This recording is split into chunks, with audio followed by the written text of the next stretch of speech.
Rise of Iron has everything you'd expect from a new Destiny expansion. We got a whole new suite of brand new weapons. We have multiplayer with 3 new maps, got a new mode called Supremacy, got private matchmaking. We needed a raid. I don't think we could have shipped Rise of Iron without a brand new raid.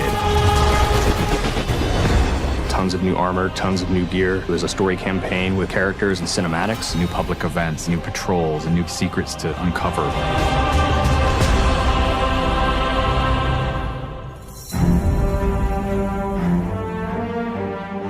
Rise of Iron is about looking at this story that's existed in the Destiny universe, this character, Lord Saladin. I am the lone sentry, and my watch is eternal. It's this journey to understand the past, what happened to these great heroes. The Iron Lords are gone, but our fight is far from over. And through that process, you're saving humanity, you're becoming an Iron Lord yourself, you're getting to wield a giant axe.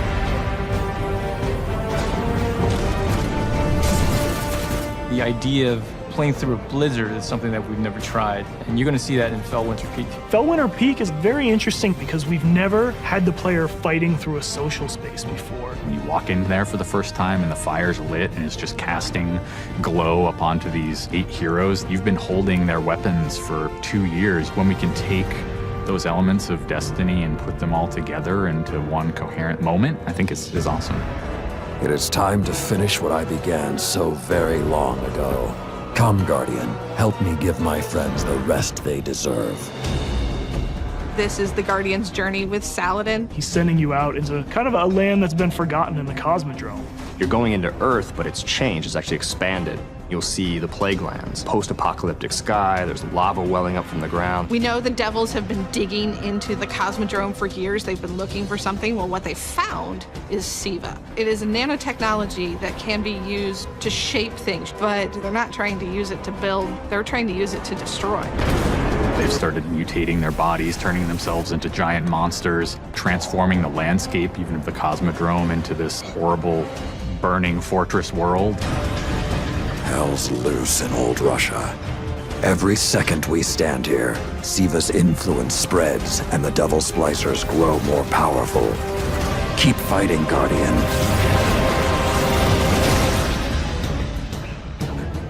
After the campaign finishes, you have patrols that really tell the story of this continued infestation in the land. And we have a new strike that shows just what the Fallen are doing with the SIVA. It's this spooky place called the Wretched Eye. There's this really neat boss encounter. A fallen captain has plucked an eye out of an ogre, affixed it to his weapon, and he's using that to sort of tase you out of your rat hole while this blind ogre just walks around trying to crush you. We also have a few reprise strikes that we're bringing back for players.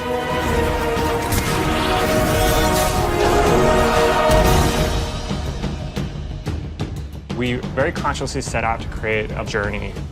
This is arc of claustrophobia, space inside the wall. And then you get on top of it, and it's sort of this amazing breath of fresh air. You get this vista from the Cosmodrome, it's lit on fire, and there's this death Zamboni who's just trying to crush your bones to dust. This giant machine with a ball arm, spikes on it. What does it mean in a raid when you got to run? I actually want that tension to exist. There's something really emotionally powerful about going on a journey, reaching to the top of the mountain, and then crashing back down, confined once again. I think players had a lot of fun when they played Court of Oryx on the Dreadnought, and so we wanted to create a similar type of experience in the Plague Lands, give it this different theme. You ready for this? Almost Thunderdome, Mad Max kind of feel, where you jump into the ring and the walls get closed off and then it's just fallen start pouring out. Here they come. And you get a giant flaming axe and you just start beating the crap out of guys.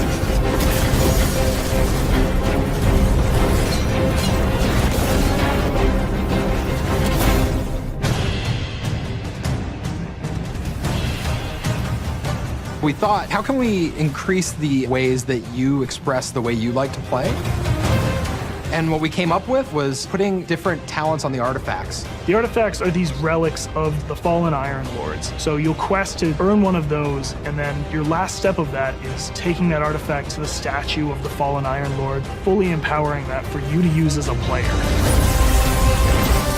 Whether it's negating all the dot damage in the Crucible, or whether it's infinite sprint, or turning Fallen onto your side.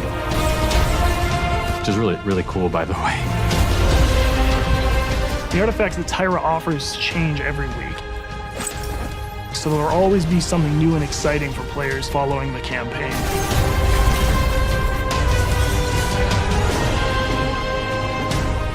When you put snow, everyone thinks of pelts and cloaks and hoods.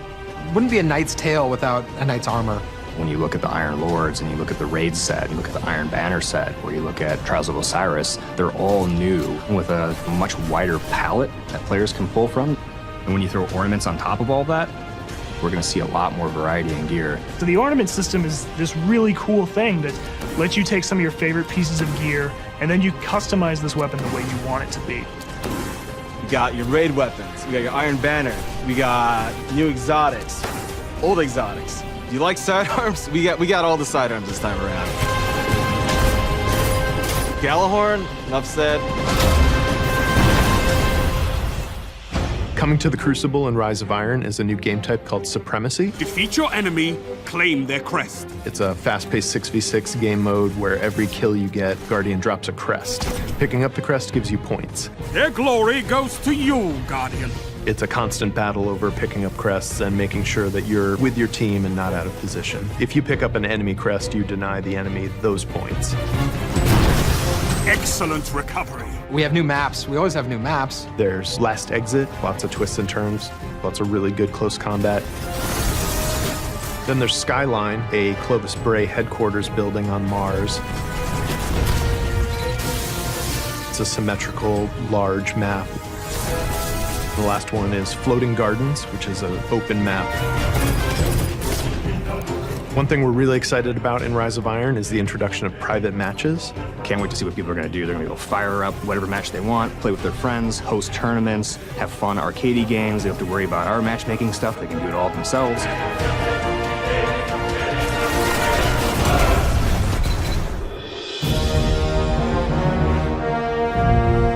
Sometimes when I play and I have headphones on and I'm in that world, I get little chills because it's not just the effects and the amazing graphics, it's the audio that helps reinforce the journey that you're going through. We really want Destiny to feel like it's a natural world that you inhabit, like it's a world that could exist, that does exist. The score is incredibly strong, and the work that the audio team has done on this game, it lights you up. It becomes something bigger than just a mountain and just a fight. It becomes an experience, and you hopefully get lost in it. That sense of fun, that sense of adventure, that sense of the unknown, I want to see that translate to our fans and our players.